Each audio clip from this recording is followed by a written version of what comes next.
I had a very, very proud Newfoundlander father who really believed that Newfoundland should have been its own country, first and foremost. So that was his political ideology. But again, I had a mother who came from a French Mi'kmaq family of 14 children. And of course, on the West Coast, we know that there were people who were so poverty-stricken. And I'm sure that there was much the same scenario right across the province, in rural areas in particular. We do know, of course, historically, that there was a very big divide between, the city of St. John's and certainly rural communities. So I'm a bit of a mixed bag, because I have parents who came from the West Coast, one who had very strong ideas about not joining Canada, and one who came from a family structure who really believed strongly that, it would be a benefit because people were really desperately in need. And so there was all that kind of conflicting ideology happening as I was raised, and of course, raised to be very proud Newfoundlander, very much so. My dad was very, very strong, opinionated individual. I learned a lot of my ability to voice my opinions, certainly through my dad. My mother too, but she had a different style.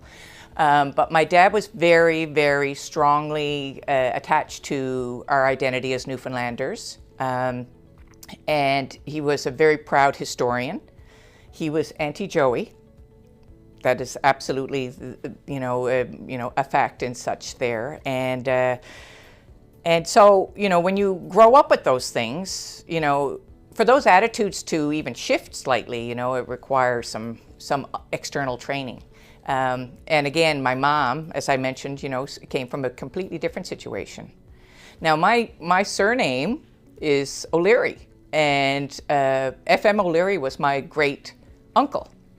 So, of course, F.M. O'Leary, that was the barrelman, and his involvement certainly with Joey Smallwood. Now, of course, that wasn't a direct lineage to my family, but there's all kinds of interesting layers to this conversation about us joining a confederation, and where do we go with the pride that we have in our really fascinating cultural identity that we have.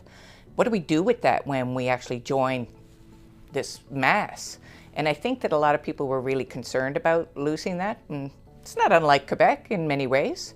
I remember going to school in Montreal for fine art training and really discovering for the first time the incredible intensity of cultural identity that was in Quebec.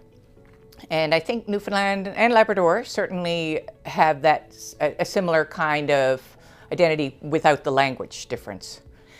And I think in island cultures, you do have that kind of retention of cultural identity. I think there are many people who've studied island cultures around the world, and you would find that kind of similarity because, of course, people really identify, because it's not just about man-made boundaries, it's about physical, geographic boundaries, and that does actually contain and shape who you are as a culture. So I do think that we continue to. Obviously, this is a very different place than the city that I grew up in. I grew up in the city of St. John's, city center. There was very few people of color in my class when I grew up. Now, when I look at my son's class, it's just incredible, incredible. The multiracial kind of component to schooling right now, and our culture has changed, and that's through education. Certainly, the draw to our universities and colleges, certainly through our refugees that we have welcomed into the province, and because of our desperate need to increase our population. All of those things have created like a completely different dynamic now, and so. When I reflect upon people who come to Newfoundland and embrace Newfoundland and live here from the other side of the planet, they are so grateful and appreciative of the things that we see. And I think it's a great opportunity for us to relearn and appreciate what we have as well. For those of us who culturally have been here for, perhaps centuries or whatever, right? Imagine just declaring that no, there are no Indigenous people here. that's it. Nope. And then we'll just relegate over here, and then that's it. I mean, we're just only beginning to unravel those stories right now.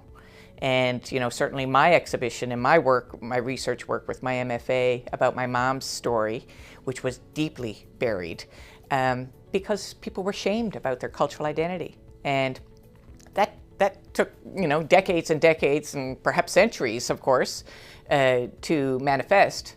And so it's going to take a long time to unravel, as well as, you know, we move into an era of reconciliation, decolonization. What does that mean? We keep on hearing decolonization. So what does that mean in a modern society? And as a part of our Confederation, as a part of being a part of Canada. How do you move forward with all of those horrible discriminations that have happened and continue to happen in our country? Let's be honest, we've still got a lot of work to do. But I am hopeful, and I do think that Canada really truly is one of the most beautiful countries in the world. From the travels that I've had the privilege to do, everybody really loves to see a Canadian coming when you travel. You know, it's no secret, of course, that putting a Canadian flag on the back of your backpack when you're, traveling around the world will draw a positive reaction as opposed to a negative one.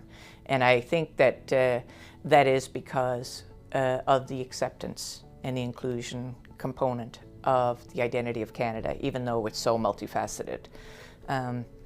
It's complex. I don't think there's any easy answer to it. I think there's a lot of work to do in terms of reconciliation, certainly for Indigenous peoples.